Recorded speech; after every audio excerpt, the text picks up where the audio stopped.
ನಮಸ್ಕಾರ. ಇವತ್ತಿನ ಲಾಗ್ಗೆ ಸ್ವಾಗತ. ಇವತ್ತು ನೀವು ತಮ್ಮನೇ ನೋಡಿದಾಗಲೇ ಗೊತ್ತಾಗಿರುತ್ತೆ ನಾನು ಏನು ವಿಡಿಯೋ ಮಾಡ್ತಿದ್ದೀನಿ ಅಂತ. ಸೊ ಇವಳ ಬಗ್ಗೆ ಸ್ವಲ್ಪ ಡೀಟೇಲ್ಸ್ನ ನಿಮ್ಮ ಜೊತೆ ಶೇರ್ ಮಾಡ್ತೀನಿ. ಇವಳನ್ನ ಯಾವಾಗ ತಂದಿದ್ದು, ಆಮೇಲೆ ಇವಳನ್ನ ಬ್ಲ್ಯಾಕ್ ಬಗ್ಗೆ ತರಬೇಕು ಅಂತ ಏನಿತ್ತು ನಮಗೆ. ಸೊ ಈ ವಿಡಿಯೋನ ಕೊನೆ ತನಕ ನೋಡಿ. ನನ್ನ ಚಾನಲ್ ಹೊಸಬ್ರು ನೋಡ್ತಾರೆ, ಲೈಕ್ ಶೇರ್ ಸಬ್ಸ್ಕ್ರೈಬ್ ಮಾತ್ರ ಮರಿಬೇಡಿ. So let's start the video. ಬನ್ನಿ ಮಾಡ್ತಾ ಇದ್ದೀವಿ. ಸೊ ಇವನ್ನ ನಾವು ತಂದಿದ್ದು ಯುಗಾದಿ ಹಬ್ಬದ ಮಾನ್ನೆಗಲ್ಲ, ಯುಗಾದಿ ಹಬ್ಬದ ಹಿಂದಿನ ದಿನ ಇವನ್ನ ತಂದ್ಕೊ ಬಂದ್ವಿ ನಾವು. ಸೊ ನಮಗೆ ಬ್ಲ್ಯಾಕ್ ಬೆಕ್ಕೆ ತಗೊಬರ್ಬೇಕು ಅಂತ ಏನಿಲ್ಲ. ಕೆಲವ್ರು ಹೇಳ್ತಾರೆ ಬ್ಲ್ಯಾಕ್ ಬೆಕ್ ತಂದ್ರೆ ಒಳ್ಳೆಯದು, ಪಾಸಿಟಿವ್ ಎನರ್ಜಿ ಬರುತ್ತೆ, ಅದು ಹಿಂಗೆ ಅಂತ ಹೇಳ್ತಾರೆ. ಬಟ್ ನಾವು ಬ್ಲ್ಯಾಕ್ ಬೆಕ್ಕೆ ತರಬೇಕು ಅಂತ ಮೈಂಡಲ್ಲಿ ಫಿಕ್ಸ್ ಇರಲಿಲ್ಲ. ಸೊ ನಾವು ಬೆಕ್ ತರಬೇಕು ಅಂತ ಇತ್ತು. ಬಟ್ ಮೊದಲೆಲ್ಲ ಬೇಡ ಅಂದ್ಕೊಂಡು ನಮ್ಮನೆಯಲ್ಲಿ ಹೇಳ್ತಿದ್ರು. ಸೊ ನಾನು ಆಮೇಲೆ ತುಂಬ ರಿಕ್ವೆಸ್ಟ್ ಮಾಡಿದೆ, ನನಗೆ ಬೇಕು, ನನಗಿಷ್ಟ ಅಂತ. ಸೊ ಅವಾಗ ಓಕೆ ಕೊಟ್ಟರು. ಬಟ್ ನಾವು ನೋಡಿದಾಗ ಇವಳೇ ಸಿಕ್ಕಿದ್ದು ನಮಗೆ. ಬಟ್ ನಮ್ಮನೆಗೆ ಬಂದಾಗ ಫುಲ್ ಸಣ್ಣ ಮರಿ ಅವಳು. ಮೀನ್ಸ್ ಇವಾಗ ನೋಡಿ, ಅಂದರೆ ಸಣ್ಣ ಇದ್ಲು, ಬಟ್ ಅವಳು ಮನ್ಸಿನಡಿಗೆ ಹತ್ಬಿಡೋದು, ಮನ್ಸಿನೊಳಗೆ ಹೋಗೋದು, ಹಿಂಗೆಲ್ಲ ಮಾಡ್ತಿದ್ಲು. ನೋಡಿ ಈಗ ಹಿಂಗೆಲ್ಲ ಸಿಸ್ಟಮ್ ಮಾಡ್ತಿದ್ದಾಳೆ. ಸೊ ಅವಳು ಬರ್ತಾ ಅಡ್ಜಸ್ಟ್ ಆಗ್ತಿದ್ಲು ನಮಗೆ. ತುಂಬಾನೇ ಹೊಂದ್ಕೊಂಡ್ಲು. ಅಂದರೆ ಅವಳಿಗೀಗ ಬಿಸಿ ಹಾಲೇ ಬೇಕು. ಬಿಸಿ ಹಾಲು ಹಾಕಿಲ್ಲ ಅಂದ್ರೆ ಹಾಲು ಕುಡಿಯಲ್ಲ. ಬೆಳಗ್ಗೆ ಹಾಕಿದಾನ ಮಧ್ಯಾಹ್ನ ಕುಡಿಯಲ್ಲ, ಮಧ್ಯಾಹ್ನ ಹಾಕಿದಾನ ಸಂಜೆ ಕುಡಿಯಲ್ಲ ಅಂತಾನೆ. ನೋಡಿ ಇವಾಗ ಅವಳು ಅಮ್ಮ ಬಿಸಿ ಹಾಲು ಹಾಕಿದಕ್ಕೆ ಹಾಲು ಕುಡಿತಿದ್ದಾಳೆ. ಅವ್ಳ ಫುಡ್ ವಿಚಾರಕ್ಕೆ ಬಂದ್ರೆ ಒಂದು ಫುಡ್ ಬಾಕ್ಸ್ ಇಟ್ಕೊಂಡಿದ್ದೀವಿ. ಅವ್ಳ ಫುಡ್ ಬಾಕ್ಸ್ ನಾನು ಮುಟ್ಟಿದ್ರೆ ಸಾಕು, ಅವಳಿಗೆ ಹಾಕ್ಬೇಕು. ಅದು ಯಾರೇ ಮುಟ್ಟಿದ್ರು ಸರಿ. ನೋಡಿ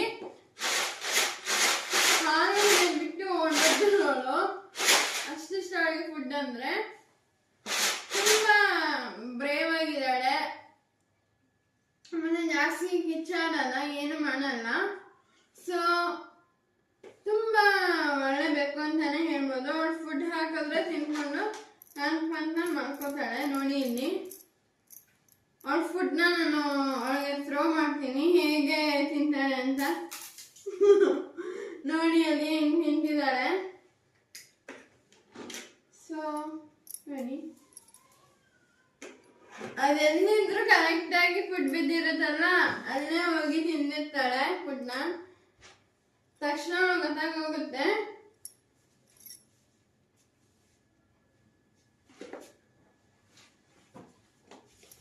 ಸೊ ನೋಡಿ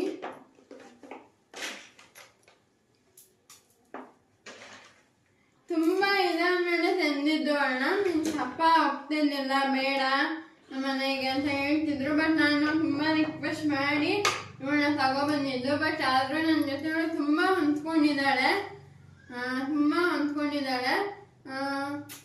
ತುಂಬಾ ಇಷ್ಟ ನಂಗೆ ಇವಳು ಅಂದ್ರೆ. ಬಟ್ ಇವಳ ಬಿಟ್ಟಿರಕ್ಕೆ ಆಗಲ್ಲ ನಂಗೆ. ನಂಗೆ ಸಾಕ್ಬೇಕು ಅಂತ ತುಂಬಾನೇ ಆಸೆ ಇತ್ತು. ನಮ್ಮಪ್ಪ ಒಪ್ತಿರ್ಲಿಲ್ಲ. ಸೊ ತಂದಿದ್ದೆಲ್ಲ ಮೊದಲು ಇತ್ತು ಗುಂಡ ಅಂತ ಒಂದು ಬೆಕ್ಸ್ ಹಾಕಿದ್ವಿ. ಬಟ್ ಅದಕ್ಕೆ ನಾಯಿ ಕಚ್ಚಿ ಅದಕ್ಕೆ ಇನ್ಫೆಕ್ಷನ್ ಆಗಿ ಇದಾಗೋಯ್ತು. ಸೊ ಇವಳು ತಂದಿದ್ದೀವಿ. ಇವಳನ್ನ ಆಚೆ ಬಿಡಲ್ಲ ನಾವು, ಯಾಕಂದ್ರೆ ಇಲ್ಲಿ ನಾಯಿಗಳ ಕಾಟ. ಸೊ ನಾವು ಅಂದ್ರೆ ಎಲ್ಲರ ಮನೇಲೂ ನಾಯಿಗಳ ಕಾಟ ಇರುತ್ತೆ ಬೆಕ್ಕಿದ ಮನೇಲಿ. ಸೊ ನಾಯಿಗಳು ತುಂಬಾ ಇದೆ. ಸೊ ನಾನು ಅವಳನ್ನ ಈಚೆ ಬಿಡಲ್ಲ, ಮನೆಯೊಳಗೆ ಆಟ ಆಡ್ಕೋತಾಳೆ. ಅವಳು ಅಷ್ಟೇ ಆಚೆ ಹೋಗ್ಬೇಕು ಅಂತ ಹೇಳಲ್ಲ. ಬಟ್ ಮನೇಲೆ ಅವಳು ಟಾಯ್ಸ್ ಆಟ ಆಡ್ತಾಳೆ. ಟಾಯ್ಸ್ ಆಗಿರ್ಬೋದು. ಸೊ ನಾನು ಅವಳಿಗೋಸ್ಕರ ಪ್ಲಾಸ್ಟಿಕ್ ಸ್ನೇಕ್ ತಂದಿದ್ದೆ. ಸ್ಟಾರ್ಟಿಂಗ್ ಬಂದಾಗ ಅವಳು ಹೆದ್ರುಕೊಂಡು ಸ್ವಲ್ಪ, ಇವಾಗ ಅವಳು ಹೆದ್ರೋದೇ ಇಲ್ಲ. ಇಡೀ ನಾನು ತೋರಿಸ್ತೀನಿ ನಿಮ್ಗೆ ಸ್ನೇಕ್ನ.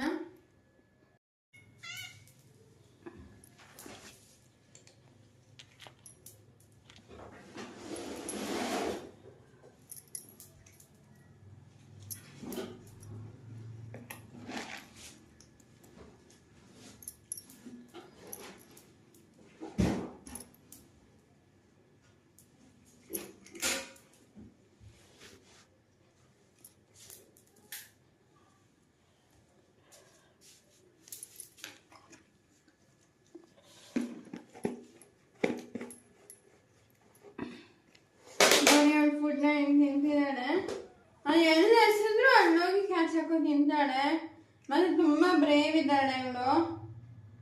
ನೋಡಿ ಇಲ್ಲಿ ಕರ್ಗಿ ಇದು ನಾನು ತಗೋ ಬಂದಿದ್ದು ಕರ್ಗಿ ಪ್ಲಾಸ್ಟಿಕ್ ಸ್ನೇಕ್ ಇದು. ಆಗೋಯ್ತಾ ತಿಂದಾಗೋಯ್ತಾ? ನೋಡಿ ಆದ್ರೂ ಅವಳು ಹೆಂಗ್ ಹಿಡಿತಾಳೆ ನೋಡಿ. ಕರ್ಗಿ ಕರಿ ಕರಿ ಹಾವ್ ಹಾವ್ ಹಾವ್ ಹಾವ್ ಮೀಯದ್ರಲ್ಲೇ ಅವಳು ಅಂದ್ರೆ ಇವಳು ತಿಂಡಿ ಪೋತಿ. ಫಸ್ಟ್ ಒಳಗೆ ಪೆಡಿಗ್ರಿ ಹಾಕಿದ್ಮೇಲೆ ಹಾಲು ಹಾಕ್ಬೇಕು. ಇನ್ನೊಂದು ಹಾಲು ಕುಡಿಯಲ್ಲ ಅವಳು. ಫಸ್ಟ್ ಪೆಡಿಗ್ರಿ ಮೀನ್ಸ್ ಅವಳು ಫುಡ್ ಹಾಕಿದ್ಮೇಲೆ ಅವಳು ಕುಡಿಯೋದು. ನೋಡಿ ಕರ್ಗಿ ಕರ್ಗಿ ಕಜ್ಜಯ್ಯ ಮೇಲಟ್ಟಿ ಸುಬ್ಬಯ್ಯ. ಸೊ ನೋಡಿ ಅವನ ನಾನು ಪ್ಲಾಸ್ಟಿಕ್ ಅವನ ನಾನು ಎಕ್ಸಿಬಿಷನ್ ಅಲ್ಲಿ ಬೈ ಮಾಡ್ಕೊಂಡು ಹುಡುಗಸ್ಕ ತಂದಿದ್ದು. ಸ್ಟಾರ್ಟಿಂಗ್ ಬಂದಾಗ ಅವ್ನು ಹೆದರ್ಕೊಂಡು ಅಂದ್ರೆ ಒಂದ್ಸಲ ನಾವು ಹಿಂಗೆ ಹಾಕಿದಾಗ ಬೆಸ್ಟ್ ಬಿದ್ಲು. ಬಟ್ ಈಗ ಅವಳು ಬೆಸ್ಟ್ ಬೀಳೋದೇ ಇಲ್ಲ. ನೋಡಿ ಹೆಂಗ ಹಾಕಿರ್ತಿದ್ದಾಳೆ, ತುಂಬಾ ಬ್ರೇವ್ ಇದ್ದಾಳೆ. ಸೊ ಗಾಯ್ಸ್, ಇವತ್ತಿನ ವಿಡಿಯೋ ನಿಮಗೆ ಇಷ್ಟ ಆಗಿದೆ ಅನ್ಕೋತೀನಿ. ಸೊ ಲೈಕ್ ಮಾಡಿ, ಶೇರ್ ಮಾಡಿ, ಕಮೆಂಟ್ ಮಾಡಿ. ಈ ತರ ನಮ್ಮ ಒಳ್ಳೊಳ್ಳೆ ವಿಡಿಯೋಸ್ಗಾಗಿ ನನ್ನ ಚಾನಲ್ಗೆ ಸಬ್ಸ್ಕ್ರೈಬ್ ಮಾಡಿ. Thank you for watching. Bye ಮಾಡೋಕ್ಕಂಗೆ ಬಾಯ್ ಮಾಡೋಣ, ಹೋಗೋಣ.